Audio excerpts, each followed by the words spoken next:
What's up guys, Houndish here, and today we get more information, more news about the situation at Bungie, and of course, a few weeks back we learned that a whole bunch of developers have been laid off from the studio. Plus we've additionally learned about the official delayed release date for the final shape, and obviously it will have been a difficult few weeks for Bungie, but today there's an article from Rebecca Valentine at IGN that sheds more light on the morale of various employees at the studio, but also the potential implications of the Bungie and Sony deal, and so we're going to cover it and discuss in the video. And the article says Bungie devs say atmosphere is soul-crushing amid layoffs, cuts, and a fear of total Sony takeover. And 1 month after a major round of layoffs impacted Bungie, where of course around 100 employees were let go, those remaining at the Destiny developer say the cuts, as well as other cost-cutting measures, came alongside an apparent scramble by studio leadership to avoid a total Sony takeover. And they point out that as it currently stands, Bungie is on paper a fully independent subsidiary of Sony, but its board of directors have been divided since the takeover in July of 2022, and among its current members are PlayStation Studios head, but also Sony's senior vice president, and then Bungie co-founder Jason Jones, but also Bungie's CTO and the CEO Pete Parsons. And the board as a whole is split between Sony and Bungie representatives, with Parsons serving as a tiebreaker vote. But speaking to IGN under condition of anonymity, multiple current and former Bungie employees describe a department meeting that took place shortly after the layoffs, in which leaders hinted that this shared power may not last forever. And so that is a slightly concerning detail that we haven't really known about until now, is that very direct influence that Sony actually have over Bungie. And we get more commentary on that, with the article pointing out that the exact details of the Sony deal to acquire Bungie are unknown, but according to them, sources say they were told by leaders that the current split board structure is contingent on Bungie meeting certain financial goals, and if Bungie falls short of the revenue goals by too great of an amount, Sony is allowed to dissolve the existing board and take full control of the company. And with the D2 expansion, the final shape delayed into the next fiscal year, and Bungie still investing heavily on Marathon, many employees understand that Bungie is struggling to meet the necessary targets to keep its last vestige of freedom. And the article says that this is why Bungie decided to lay off around 100 employees last month, and goes on to say apparently cost-cutting at Bungie isn't limited to just personnel, and multiple current employees confirmed to IGN that the company has implemented numerous other cost-cutting measures, including a studio-wide hiring freeze, reduced travel budgets, elimination of holiday bonuses, but also keeping the annual Bungie Day virtual and delaying their pentathlon event to next December, as well as numerous morale events such as cooking and knitting classes from monthly to quarterly. But it says they're also pausing or fully ending benefits like annual employee compensation adjustments to meet market rates, but also the new hire lunch program, employee donation matching, peer recognition programs, and gift card for employees' birthdays. But finally, yearly studio performance bonuses this year will be the contractually obligated 80% minimum, after previously being above 100% for good performance several previous years running. And so both the leadership at Bungie, but also under the influence of Sony quite heavily, it would appear according to what the article is saying at least. It's easy to see that Bungie are obviously struggling, but also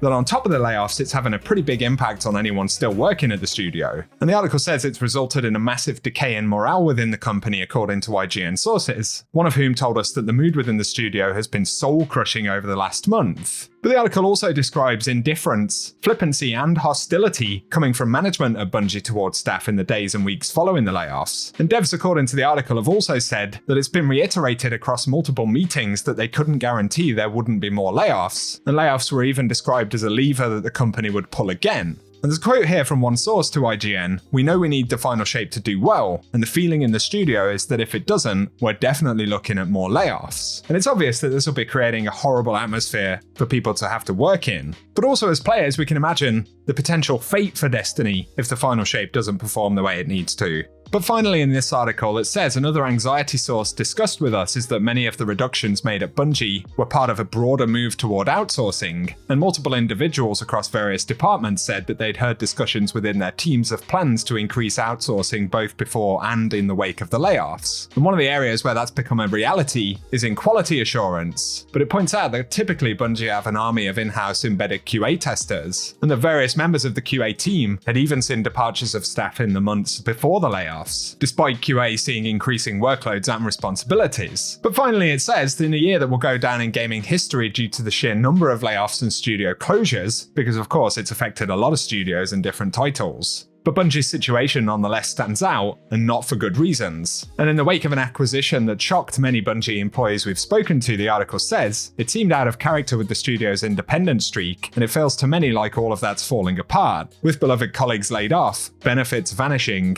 and the more people-oriented culture of recent years being torn to pieces by the very Bungie leaders that touted it for so long. And so this article would indicate that of course Sony have a massive influence over Bungie now, and that is expected given the acquisition, but there's clearly a massive amount of pressure coming from Sony, and of course it is a deal that Bungie agreed to. And so clearly there are poor choices on both sides, but the scary thing that this article sort of gives light to is of course that possibility that Sony could take over more and more of Bungie, especially if Bungie don't meet their targets. And given what we've heard about a 45% miss on revenue targets in one of the years recently, the suggestion would be, according to these sources in particular, that gives Sony more direct power to absorb Bungie. And obviously there's a massive amount of pressure for people still working at the studio for the final shape to do well. And as I've said before, I really feel for all of the people affected by that, especially as I'm sure many of the devs who've worked at the studio for a long time feel that Bungie is part of their identity. So that part of it absolutely sucks, but it certainly has massive implications for the future of Destiny, Bungie's ability to deliver the final shape, and to actually look after their staff, all with the indication that Sony could take over Bungie more and more as time goes on. And there's another bit in the article here, where they say sources we spoke to pointed out that many of Bungie's employees who were laid off were beloved community leaders within the studio, including many who had spearheaded employee inclusion and support efforts. And several people expressed anger at the layoff of Bungie General Counsel Don McGowan, who played a key role in Bungie winning a lawsuit against a player who harassed a Bungie developer. And also the layoffs affected many folks inside of various clubs, including heads of Pride at Bungie, Women at Bungie, and Accessibility at Bungie. And there are even fears that those sort of inclusivity efforts will be shut down. And again, we get indications just how bad this is for folks still working at the studio. There's a quote here, "I'm angry and upset. This isn't what I came here to do." And someone had said it feels like many higher-ups aren't listening to the data and are like, we just need to win our fans back. They still like us. But some folks clearly feel that community anger, and there are concerns that they got rid of some of the more knowledgeable and beloved folks in the community, as well as Bungie staff who'd been at the studio for plus 20 years. And there's a quote here, "Every day I walk in afraid that I or my friends are next, and no one is safe." And again, for anyone working on video games, working on very creative stuff, but also under challenging conditions, trying to ship